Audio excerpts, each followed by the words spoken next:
যে ব্যক্তি নামাজ পড়ে না, আল্লাহর সাথে তার কোনো সম্পর্ক নাই।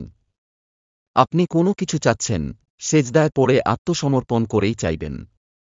আল্লাহ তাআলা বলছেন, সেজদা করো ও নৈকট্য অর্জন করো।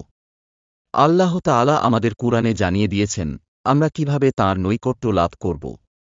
আল্লাহকে সেজদা করো ও তাঁর নৈকট্য অর্জন করো। নিশ্চয় সালাত অশ্লীল ও মন্দ কাজ থেকে বিরত রাখে।